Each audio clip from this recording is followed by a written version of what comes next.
Welcome in to the Unnamed SEC podcast. I am your host, Chris Lee. Blake Lovell alongside me. Blake, hope you are well. I want to start here, okay? I think in our last podcast, I gave this throwaway line about, do we have any idea what South Carolina, Ole Miss, and Georgia are? That was Tuesday. We were sitting here Thursday morning. All those teams have pulled huge upsets that have really, I guess, upset the balance of power in the Southeastern Conference, have really put a lot of confusion in the middle. I mean, there's not a lot of difference between teams 3 and 12. What do you make of what we saw on Tuesday and Wednesday?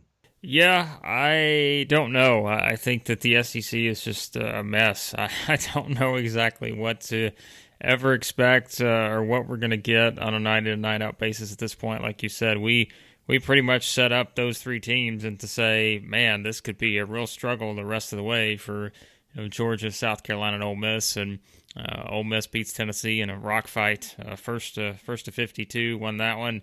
And then Georgia, scores 90 at Auburn, or 91, whatever it was, outscores an Auburn team that was red hot. And then, you just look at South Carolina. Like, it goes back to what we talked about.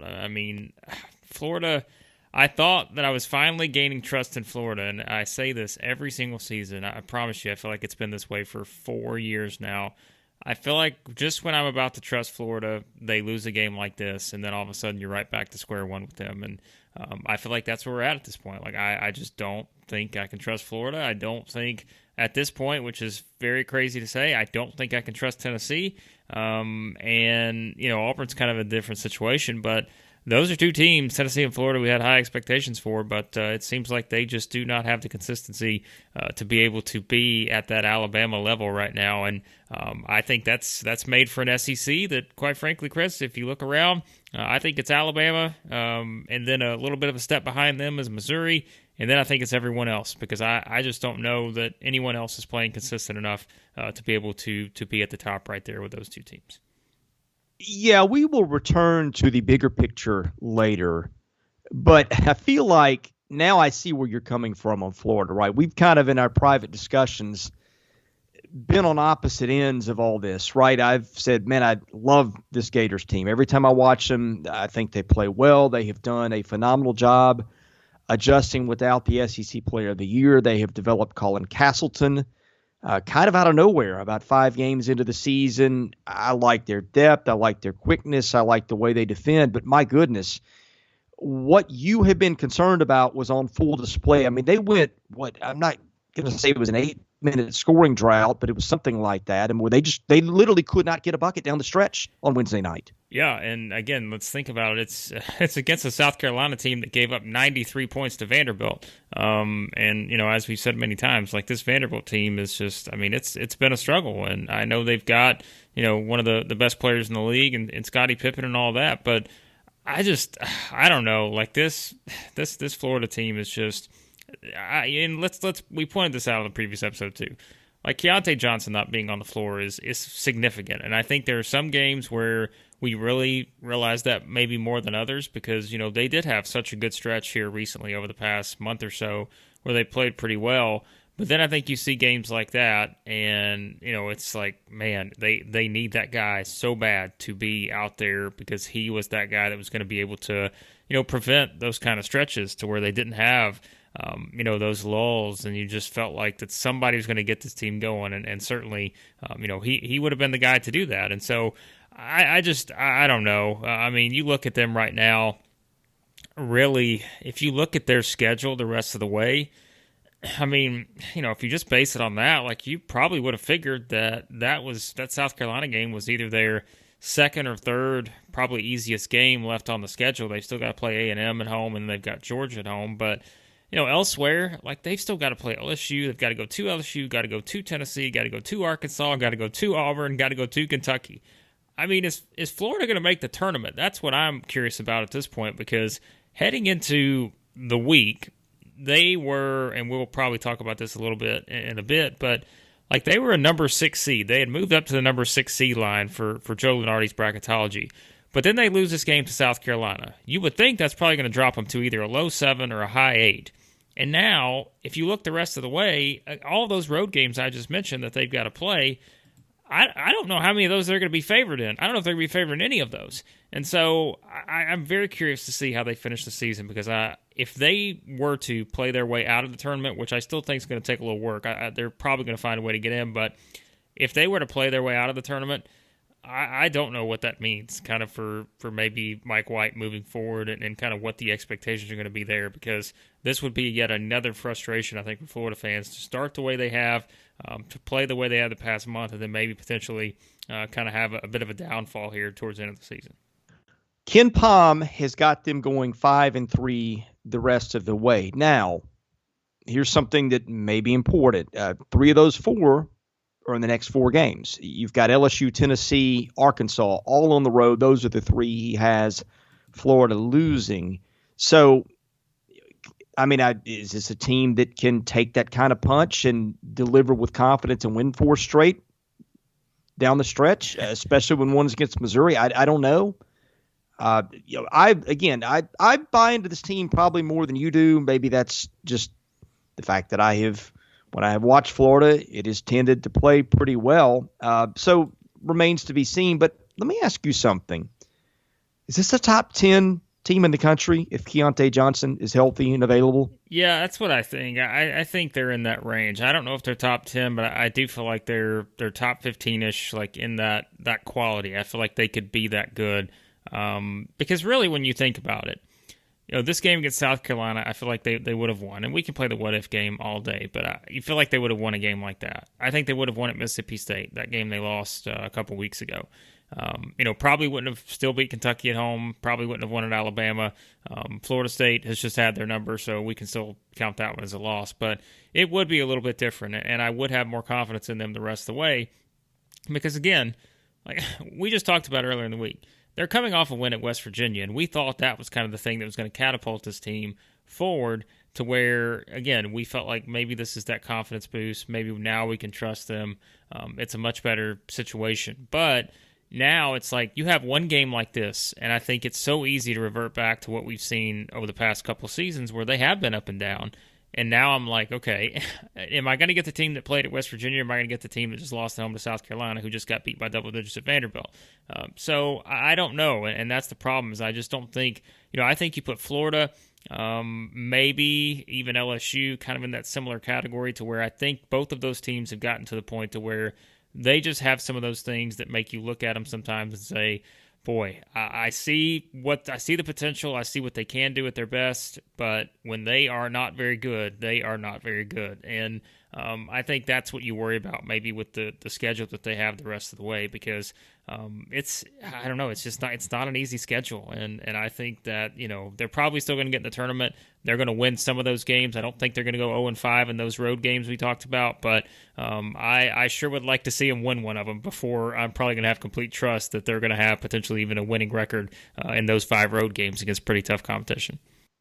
Well, I'm looking at the box score and trying to figure out where Florida lost that game. And here's the easy explanation. Florida shot below its season averages on both 3, 2, and free throw percentages. And so if you want a simple explanation, there's that. Of course, we've had questions about their shooting for a few years running now. So anyway, we'll put that to bed. South Carolina, though, my goodness, this team's been all over the map. And they looked so bad in Nashville on Saturday night. I did not expect them to go to Gainesville and do this. Well, for some reason, it's been very strange this season where I feel like we've seen this a lot around the country where you see teams. It's almost like they've done some of these data guys and everything have some great data on like these back-to-back games in conference play, like the actual truly like, teams are playing Monday or Sunday, Monday or vice versa, whatever. And they're showing how different it is like from that first game to the second game. So I guess we could use like the Drake and Illinois State example where Drake they beat Illinois State by 2 in overtime. I guess that was Sunday. And then they turned around and beat Illinois State by 35 on Monday. And I know it's a little bit different because there's time between games in these SEC ones, but I do feel like we're seeing that in some of these cases where you have a team like South Carolina that goes on the road and loses to Vanderbilt. Nobody thought that was probably going to happen, even though South Carolina hasn't been great this year. But and then you turn around and go win a game like this, and then it even goes back to the ones we just talked about, like with Georgia, Ole Miss. I mean, it's Tennessee comes off of that game against Kansas, where all of a sudden you're fully back into Tennessee. And then they lose at Ole Miss, who has just not been able to score at all, and Tennessee holds them to 52 and still can't win. So I think that's one of the weird dynamics of a season like this. And even with South Carolina, they've only played 11 games, and it's still crazy to think that they are still, they just hit the double-digit mark in terms of games played.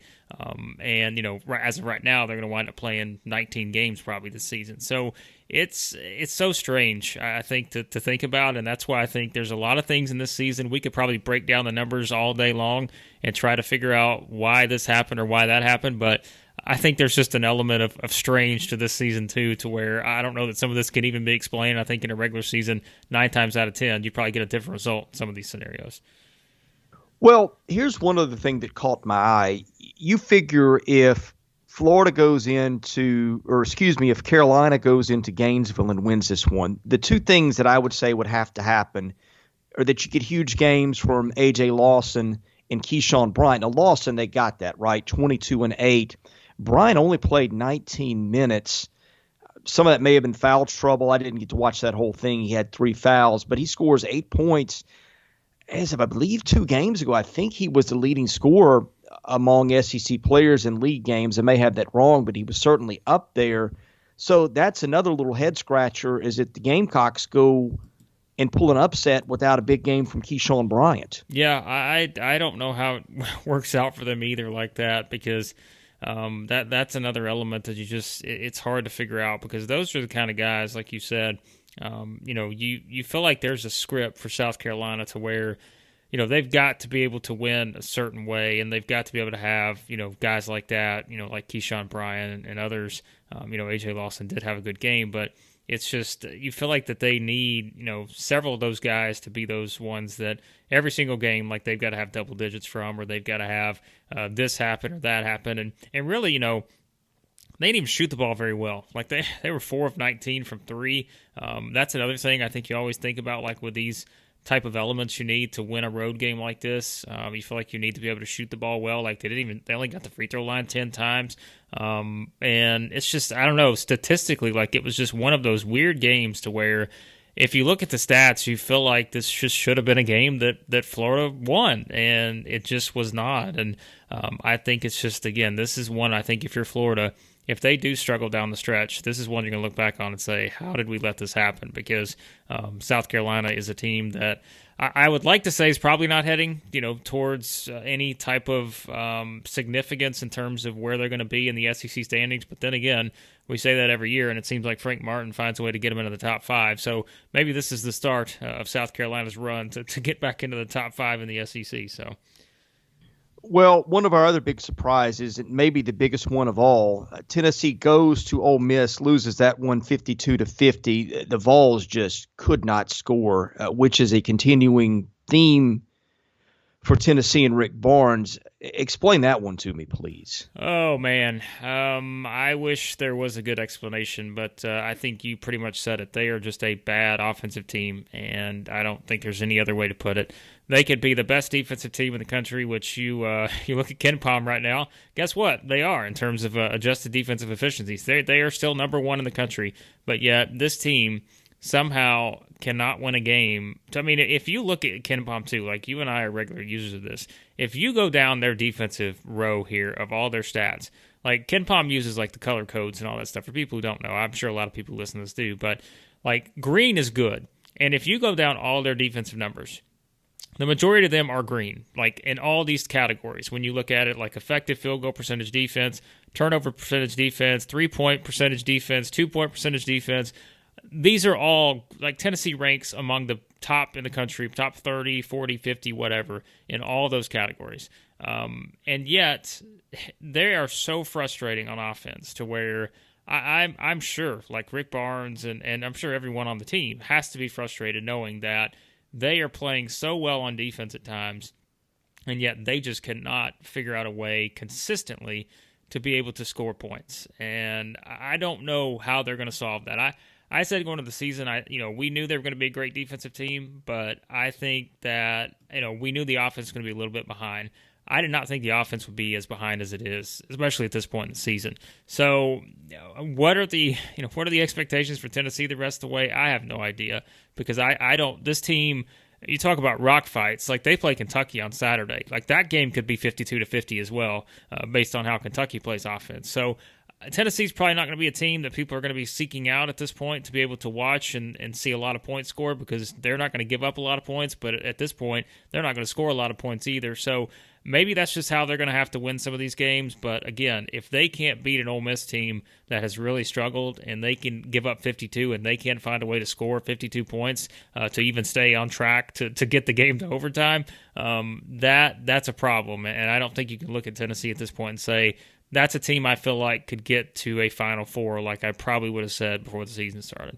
Well, looking at that box score, if you know going in Tennessee is going to shoot 8 of 19 for 3, you're probably feeling really good about the Vols' chances of winning that one. But I will find two little things and one big thing from this box score. Rebounding -7, turnovers -1. +1. So there was a little bit of a possession game of Ole Miss having more chances. Ole Miss got 6 more shots from the field than did the Vols.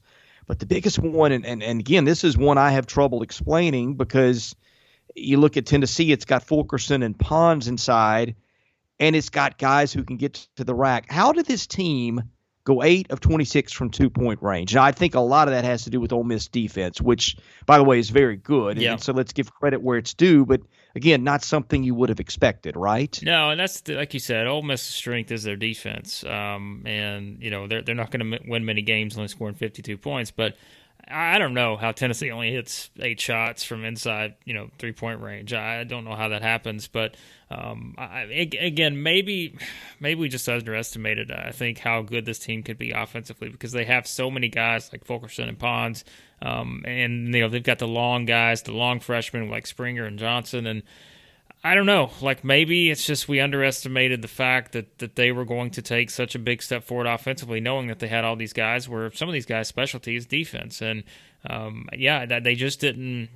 The shots just didn't fall. And I think at some point though, like they've got to get to where they have some sort of awareness on offense for what they need to do in games like this, because we've seen this happen throughout the season where they've lost some of these games, and sometimes it's like they don't know how to flip the switch on offense. They don't know what to do in terms of getting maybe that basket they need, or to find any sort of sustained run on offense. And I think we talked about Jaden Springer. He came back, but he only had 2 points in that game, and I don't think they're going to win many games with Jaden Springer scoring 2 points. And so I think that's another thing certainly you look at and say, well, a lot of teams they play, if he's only scoring a bucket, they're probably not going to win. And so I think that's something too that certainly stands out. Yeah, and for Ole Miss, the complaint down there is they just don't have enough offense. So, I guess not surprisingly, again, teams that have reputations for defense in this one play each other. Teams that are struggling on offense, and the score ends up 52-50. But I'm looking at Ole Miss's schedule. Blake, it's not the toughest one down the stretch, okay? I mean, I think it's a stretch to think this is an NCAA tournament team. And let me just throw this out here. If the Rebels get on a roll, the toughest game ahead that I see is at Missouri. Ole Miss has also got Missouri and Oxford, but Auburn on the road, winnable, given the way the Tigers have been inconsistent. South Carolina on the road, winnable for the same reason. Mississippi State at home. Vandy on the road, Kentucky at home. I mean, if the Rebels get red hot down the stretch, is this a team that sneaks into the tournament? Or I just don't see the big wins built. I think that's going to be the issue, other than the Tennessee game. But it's a question I think that's worth addressing just in case, right? Yeah, I think for them, their problem is, aside from this Tennessee win, they just haven't. I don't think they haven't taken advantage of some of those other games that maybe they should have. Where they've had the opportunities against teams like LSU and Florida and Arkansas, and teams like that. Even that game against Dayton now, that would have probably been a somewhat important win at this point in the season. That one they had back in December because their non-conference schedule wasn't very good either. So I think something like that, and really the Wichita State one, I forgot about that one in early January. So that was another one. They lost by 4, and that's another one you look back on and say we would like to have that one in our back pocket at this point too. But I just don't see enough quality wins for them left. Like you said, they do play. They do still have Missouri twice. Realistically, I think they'd have to beat Missouri twice to even. I mean, that's factoring in needing to beat a lot of those other teams too. Like they can't afford to lose to a Vanderbilt or even South Carolina, probably not even Mississippi State. So I think they would have to really probably reel off a pretty significant finish here, and I do think they would need to beat Missouri probably twice because they don't have enough quality wins, and really I think that's their biggest thing. And they're another one too. I mean they are kind of somewhat similar to Tennessee. It's like there has to be frustration there because they are very good on defense, but they don't have the offense, and that's what's held them back at this point. Let's talk Alabama LSU. The Crimson Tide win that one 78 to 60. Excuse me, holding LSU to 60 anywhere, anytime is impressive. I guess not shocking. I thought it would have been a little bit closer, but you had mentioned Darius Days and that affecting LSU in rebounding. Well, LSU gets pounded on the glass 51 to 38. I did not get to watch any of that game. I was trying to keep my eyes on the closer games, and that one just was not close for very long. I guess it was 36-30 at half, but Alabama pulls away, wins in convincing fashion. I don't know if you got a chance to see much of that, but what were your takeaways? Well, LSU doesn't play defense. I think that's the problem for them is they just do not play defense consistently enough. They give up way too many easy shots. And in this one, if you say if you're LSU and you go on the road and Alabama only shoots 6 free throws and they only make 6 threes, they shoot 25% from 3, you'd probably feel pretty good about your chances for this to be a game. But yet you still lose by 18, knowing the fact that Alabama shoots 60% from inside 3. They go 27 to 45 from 2-point range. And then for LSU, they didn't do themselves any favors because they didn't shoot it well at all. I mean, they went 4 of 17 from 3 and then, only shot 33% from 2. So that's the thing with LSU. I mean, and another thing, here's another one that certainly has played a role. Trendon Watford only scored 9 points in this game. He scored 4 against Texas Tech, so he's had 13 points the past 2 games. Meanwhile, he's probably averaging, he's scored 20 plus on many occasions this season. So they can't win games with him only scoring that many, and they definitely can't win playing the kind of defense they play. So this was just another case of sometimes we talk about those, revenge games or whatever, and after LSU got beat by 30 against Alabama the first time, people thought maybe they'd come out and be in a position here to play a little bit better, but they didn't. Like, they just didn't really play great, and I just think that there's some teams that do not match up well with others, and when LSU plays the defense the way they do and they just give up a lot of easy shots sometimes, it doesn't matter, if it's a revenge game at all. They just are not good enough defensively right now to be a team that you feel like you can rely on. And again, especially when Trendon Watford isn't scoring, they just don't have enough, and Darius Day's out. There's a lot of things going against LSU at this point, and meanwhile, for Alabama, they're on another level than everybody else. There's a reason why they're 10-0, and they're on a different level. Their defense is so much better. Their offense is good, but I keep going back to it. Their defense is so much different than it was last year, and that's just as big, I think, of a reason why they are sitting here undefeated in the SEC right now, rather than just their offense. So, how worried are we about LSU not making the tournament? Well, that's the thing, is if you look coming into the week, they were in the last 4 bye slot in Lenardi's bracketology. They were a number 11 seed, and then they lost to Alabama. Now, I think that loss to Alabama is not going to necessarily hurt them all that much, but anytime you fall into that, last 4 bye, last 4 in, then you start to put yourself at the hands of other teams. And when the other teams start winning and moving themselves up, then you've got a lot to start worrying about. And I think LSU certainly has to worry about not making the tournament at this point, because their best win on the season is against Arkansas. And Arkansas is not a lock to make the tournament at all because Arkansas, heading into the week, was among the last four in. So that's their problem, is they have not beaten, any teams probably you would classify as great teams. And until they can do that, I don't think that they are anywhere near a lock. Now, the rest of the way, they're going to get an opportunity on Saturday. It's a huge game. It's really a huge game for both teams, but even more so for LSU when they play Florida. Then they've got Tennessee, but really that's also a problem for LSU is they only have 3 games remaining right now against projected NCAA tournament teams, Florida, Tennessee, and Arkansas. The other 4, Mississippi State, Auburn, Georgia, Vanderbilt. So I don't know. Like they have put themselves in that point to where they have to beat some of these good teams, but they really can't afford to lose to any of these teams that aren't going to make the tournament. And I just don't know that you can trust them to do that, given the fact that, they've got to go to Mississippi State, they got to go to Georgia, they got to go to Arkansas, and we know the Tennessee game probably not going to be easy. So I don't know. I think that they're falling into that spot now to where really it's strange to think about, but like they don't have a bad loss on their resume, but I don't know that they have enough wins at this point to be able to feel really good about their spot either. So they're going to be right on the bubble if they keep going in the direction that they've gone in, and they may be one of those that goes to the SEC tournament needing a win or two. Missouri is now second place in the league at 5-3. The Tigers have just been so solid all year. The losses have been Tennessee at home, Mississippi State away, and then Auburn away. That would be Sharif Cooper Auburn.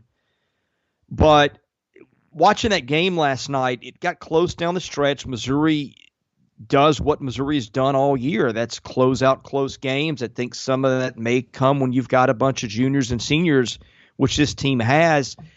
Saturday against TCU, it's Jeremiah Tillman and Xavier Pinson combining for, I think, 69 points. Last night, Tillman kind of off his game. Some foul issues. Well, I guess not really. He had 3 fouls. Really more for Tillman, it's foul shooting, which has been an issue for him for a while and especially recently. But yeah, Drew Smith, who's one of the better players on that team, really step up. He scores 26, 12 of 14 from the field. But that's a team that just continues to find a way. And when you've got 4 or 5 guys on that team who can carry the scoring load, and you're also, as a Conzo Martin team, they're always going to defend. I just continue to like what I see out of this bunch. Not flashy, but just gets the job done every night I watch them, Blake. Yeah, it's time to stop looking at Missouri as a team where you start thinking, okay, well, it's Missouri. They're going to start going backwards at some point. I think it's time to stop those thoughts because this is a different team and it's a different season. And like you said, I think the most important part of that is their experience. Like they are one of the most experienced teams in the country. They mostly play juniors and seniors.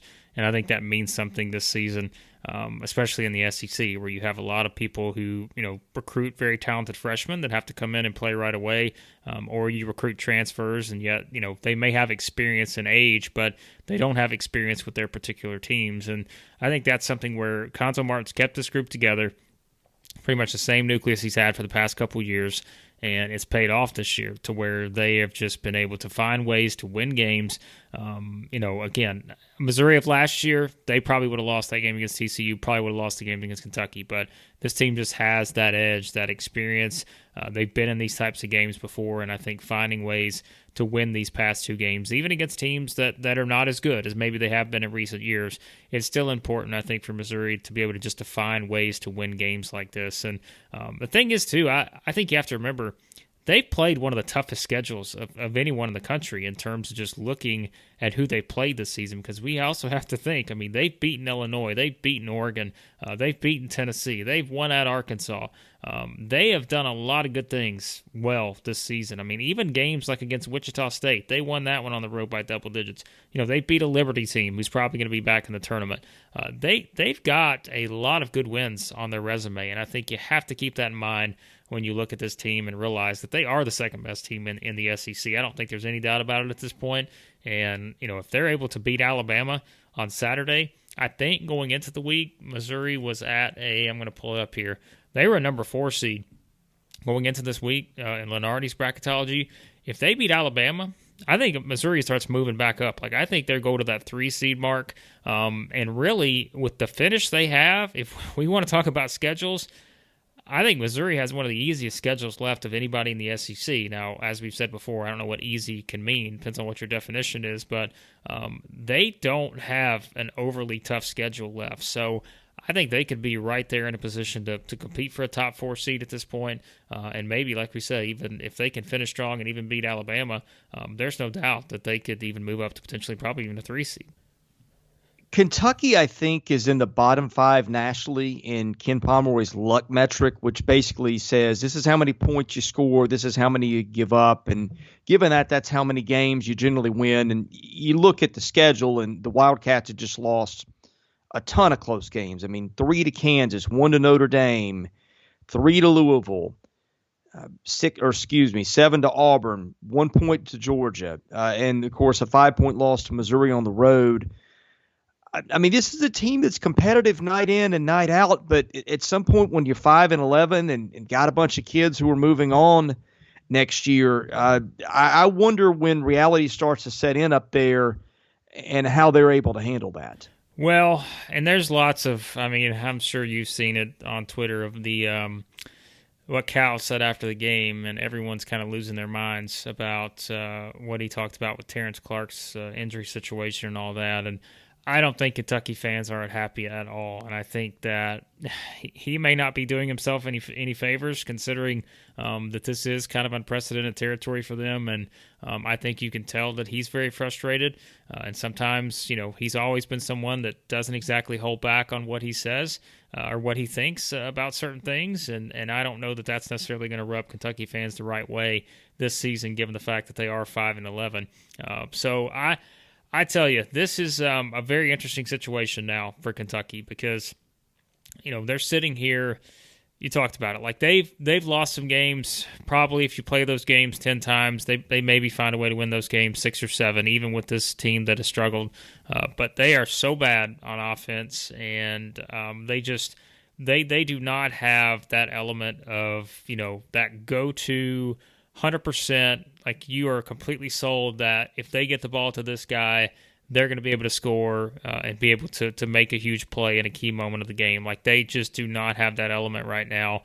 Even as good, as someone like, BJ Boston has been, like they don't have that element, and I think it's just put them at such a disadvantage, not having the experience either.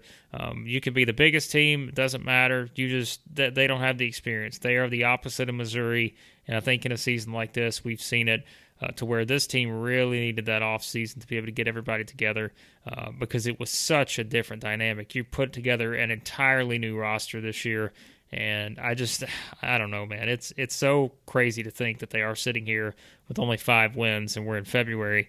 But I'm curious to see how this thing plays out because realistically, they're going to lose more games. Like they're going to likely finish with a losing record at this point, and maybe even by a considerable margin, considering that they play 3 straight home games next. They've got Tennessee, Arkansas, and Auburn. I'm not convinced they're going to win all 3 of those. So I don't know. The Cal situation, we talk about it every offseason. I think this offseason is going to be very interesting because depending on what NBA jobs open up, he's not leaving for another college job, but I'm very curious to see kind of if something plays out to that effect because I think you see his frustration. I think he's frustrated with his team specifically, but I don't know that frustration of just being the head coach in Kentucky is starting to be something that I don't know. It's a different dynamic as we've talked about before, but I'm not saying he's leaving after this season. I don't see it happening, but I do start to look ahead at the future and think, Kentucky fans are definitely frustrated. They've always talked about thinking they should have more national championships than they have, and now to have a season like this to basically go to the very bottom of what their expectations are, I don't think the patience is very good up there right now. Blake, before we move on from this one, I kind of called Jeremiah Tillman out for his foul shooting, but I want to be clear. That guy has really been a force for Missouri. He may be my favorite player on that team. And one of the keys to that game was how he controlled Olivier Sarr. Sarr plays 12 minutes, fouls out, did score 9 points. But, again, in a close game, getting a big of that caliber off the floor that much, that has a huge impact. Yeah, and Tillman's, his size and just the way he plays, he changes the game no matter what. Like he could, he could have a big scoring game like he did against TCU, or he doesn't have to score at all, and yet he just still. I mean, he changed the game with his defense and just his rebounding ability, and just because he can get to the free throw line, like he can, like he may not make them all, but I think he's someone that is such a presence for them on both sides of the court. And we talked a couple of years ago about him potentially even going to the NBA after his sophomore season. But I think it's been good for him to kind of stick around because he's had injuries too, and I think he's really developed into a player that is he going to be a first round draft pick? No, but I think that he is someone that's going to play at the NBA level just because he's got the size, and I think Konzo Martin and his staff done a good job just of developing him because he's really come along as a player. Ugly offense has been a theme. That Mississippi State-Arkansas game Tuesday night was really hard to watch at times. I don't know what the stat was, but Arkansas literally scored about 3 points in the first 10 minutes. And I mean, those weren't just missed either. These were air balls and bad clunkers, and then somehow the Razorbacks got it together and really defended the whole time, too. Arkansas got a 61-45 win over Mississippi State.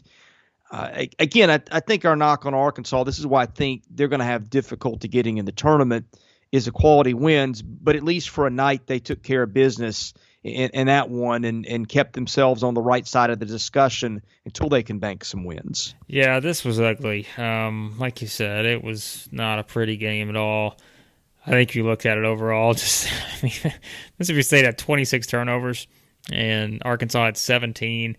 Both teams couldn't shoot at a lick from three. This was an ugly game. There's no other way to put it. And I think for Arkansas, being able to win an ugly game like that, I guess it has some value in that. It does give you another win. But yeah, as we talked about before, they need quality wins at this point. They don't, because we said, I mean, they're one of the last four teams in heading into this week, and they just need quality wins, and they're going to get opportunities here down the stretch. But as of now, which we're recording this as soon as we started recording, looks like they're not going to play A&M on Saturday because that game's been postponed now. So that's that's certainly not good. I think for Arkansas wanting to play a game this weekend or A&M, but it looks like Arkansas is going to be sitting and waiting until next week now to go to Kentucky on Tuesday. So, I think that that's a big stretch, starting with that game at Kentucky on Tuesday. They go to Kentucky, they go to Missouri, and then they come back home for Florida. So those are three big games for Arkansas. I think if they can win two of those games, then I think they're sitting in good shape. But if they were to go 0-3 or maybe only beat Kentucky, which, as we said, not going to carry much weight this season, then I think that they're really going into that last part of the season really starting to try to be in sort of desperation mode to kind of find some wins there. I was looking at KenPom.com because he names an MVP for every game, and I was curious to see what his formula spit out because watching the game, I thought Connor Vanover was the difference maker in that one. And by the way, KenPom did have him as the MVP of that game, but with State, you got Toulouse Smith, you got Abdul Adu, and I just thought the way Vanover controlled the paint, and you look at the box score line, he does a little bit of everything everywhere. Now, he doesn't get to the free throw line enough, and if you look at him, he's not a big kid. The guy needs to get in the weight room at some point, but 13 points, 8 boards, 2 assists, 3 blocks, 2 steals. He even hits a three-pointer, which is not uncommon for him. That kid at 7'3", man, he's unusual, Blake. You don't see many like him because he's a skilled big.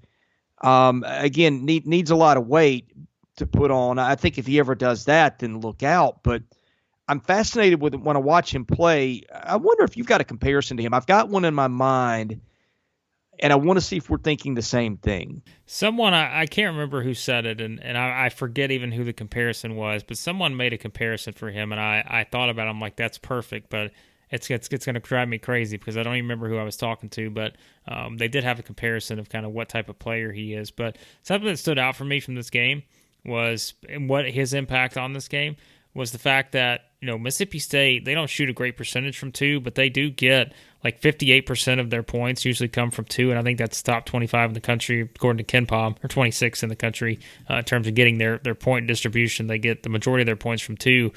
They only went 10 of 30 in this game from two, and that's why they only scored 45 points. But I think he played a role in that. Like you said, when you have a guy that's 7'3", and he had 3 block shots in this game, he rebounded well.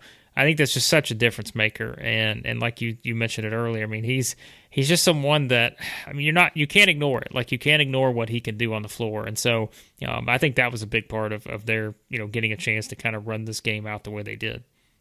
I'm going to give you my comp. Tell me what you think. Luke Cornett. There you go. That wasn't the name that whoever I was talking to said, but that's a good point. Because I think Luke Cornett, which I mean, we both watched him here, and yeah, I mean, like that makes a lot of sense because body types, like that kind of stuff. There's a lot of different things. But yeah, that's a good one. I hadn't even thought about that one, to be honest. Yeah, now Cornett was a better player at the end of his career, but also took a little bit to develop. And Vanover's only a third-year sophomore. Yeah, right. So yeah, he transferred from Cal, but I really, when I watch him play, I'm fascinated with him because he can put the ball on the floor, he can shoot the three. He doesn't even have to jump for a rebound, but he's a really skilled, coordinated big guy, and I love to watch the kid play. Yep, he's going to be important for them. I mean, there's no doubt. Kind of moving forward, all the things he can do on both sides of the court, he's going to play a role. So the only one we haven't covered, and we are doing this one last because it probably had the least impact of any of the other games, but Georgia and Auburn. Georgia goes on the road and wins. Again, Georgia's just all over the place. And Auburn, you kind of thought was putting it together. I thought, played well at Baylor, even though it lost by 14. Again, with Sharif Cooper, it's been a different team. But from an Auburn standpoint, I was really disappointed in the Tigers for losing that one to Georgia because, I mean, look, Auburn's not going to the NCAA tournament anyway. It's already been ruled out. It decided to take its medicine this year. But I thought that's a team with Cooper and Alan Flanagan. I really like what JT Thor gives them. That's a team that on any given night can really make it interesting. And to see Georgia go into Auburn and do that was a little bit surprising to me. Yeah, and we thought Auburn played pretty well against Baylor, even though they lost. We still thought, this team actually played well, and you thought they'd come back and be able to bounce back and have a pretty good game here and get a win at home. But Georgia's balance was something, which Auburn had balance scoring too, but I'm looking, back at it, and I remember thinking during the game, I was like, gosh, it seemed like Georgia just had someone different scoring every time, and it was like 6 or 7 guys, and it turns out that was actually the case. They had 7 guys score between 9 and 16 points, and like if you can get that kind of balance, that's exactly what you want, and I think that's something to where, for Auburn, I don't know. Like they're still a team where I think their youth that they're gonna fall to some of these kind of things where maybe you have this unpredictability kind of added to them, kind of like Kentucky, because they are so young and they're still playing a lot of guys who have not played together for the most part. And so I think that played a role in this. And like we said, it's just a weird season anyways. But they just, I don't know. You would think if you're Auburn, they really shot the ball well. Like, they shot it well, and, if you're at home and you feel like you shoot the ball well, you should win. But defensively, they just, they were not able to do those things. Georgia basically doubled them up on offensive rebounds. Auburn had, one more turnover. Lots of things like that, I think, go into a game to where Auburn just could not get enough stops because Georgia just came in and was able to score at a very high rate. And like we said, had a very balanced scoring attack. It wasn't just one guy. It was just so many different guys chipped in for Georgia. So I think you tip your cap to Georgia because that's probably the kind of win that we just did not expect them to get. All right, Blake, as we end the podcast, of course, this is going to be a baseball, basketball, football show, not necessarily in the order, but National Signing Day Part 2 was yesterday, kind of anticlimactic because most of the heavy work gets done in December. But Alabama closes again with the number 1 class. Once again, you got, 6 teams in the top 10 or something like that, depending on who you consult from the SEC.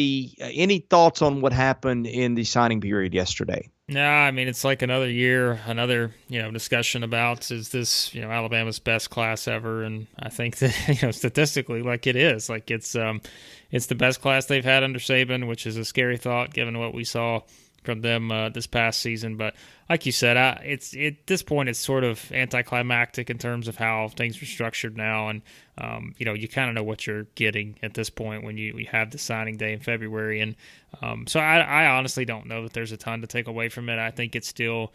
For me, it's still kind of surreal to see Vanderbilt and Kentucky, just in terms of the rankings, to be ahead of a team like Auburn. But that's never going to be, I think, normal in terms of what maybe the tradition has been, and kind of to see Auburn that low. But we know, too, there's coaching change and all that kind of stuff. But so, yeah, I mean, it's just the usual SEC. 10 SEC teams, top 25 in Rivals rankings. It's another year. I think it's pretty much the same stuff we talk about every season. And now it's just a matter of seeing, is Alabama going to keep it going? I think if you just look at their recruiting class, you probably figure that's going to happen. So, Blake, I'm going to end the podcast with a prediction. The yet-to-be-named SEC podcast will have a name the next time we do this. I think that's a good prediction. I think, as we said in the last one, we pretty much got it figured out at this point. We're just finalizing everything, but I think we've got it figured out, and I think.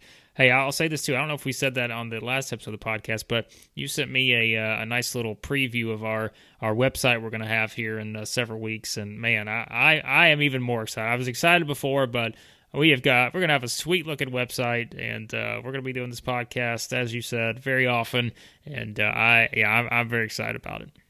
And I like the logo too. Yes, that will be unveiled. Great. It just needs to plug in with the name, but yes, and by the way, baseball around the corner. We're going to have a very exciting announcement about our baseball coverage. I think that longtime fans of the SEC are going to appreciate a certain third person we're going to bring onto this show. I'll just leave it at that. And with that, I wish everybody a good weekend. Blake, thank you for joining us. Tell folks your Twitter account. Mine's ChrisLee70. Give them yours. And follow us, please. And we will post our podcast there again next week. I think we'll come out with the big announcement about the name and some other things. But tell folks where to follow you on Twitter so they can follow along with all that we do. Yeah, on Twitter at the Blake Level, and like you said, we'll have all of our social media stuff set up here probably pretty soon. So we'll probably start cranking out some stuff on there and have a place you can follow all of our stuff, not just on our personal accounts like you said, but also just on our actual site podcast account, our name once we have that thrown in there, and we'll have all that set up. And I mentioned it previously too. The Apple Podcasts link and everything, we'll have all that ready for people as well. So, your dog is even excited. He heard that we had a website. I showed him a photo of it, and he's excited. So he started to kind of give a little background atmosphere there. So I appreciate that. At least he waited until the 47th minute of the podcast instead of during the first 35 or so. So. Yeah, I'm not doing the show from my house today, but when I am, you're going to hear from Oreo at some point. I can guarantee it. We've got a 10-month-old puppy, and he is not far from the action. I'll just put it that way. I can confirm that. Given our talks that you and I have had over the past several weeks, I can confirm that he's pretty much made an appearance every time. So. Yeah, and the poor dog had his tail stuck in the mechanism that you slide seats in the car. He jumped in the car with my wife to go somewhere, and somehow he got his tail caught in the track. We sat there in horror and watched him for 15 minutes as he just screamed and squealed, and you try to pull him out, and it makes it worse. And I don't know how we got him free, but an expensive trip to the vet later and a plastic cone around his neck that he doesn't like to keep him from getting at the stitches. And it's been a long week for all of us in the Lee household. Ah, poor guy. Well, hopefully at least we'll get him some listening material he can listen to while he's recovering. So that's right. Anyway, very excited about what is to come. We are just scratching the tip of the surface here. And so anyway, thank you for listening. For Blake Level, I'm Chris Lee, the host of the yet-to-be-named SEC podcast. It will have a name very soon, probably the next time you listen. So thanks for listening to us today, and we will see you probably back on Monday. Have a great weekend, and everybody stay safe.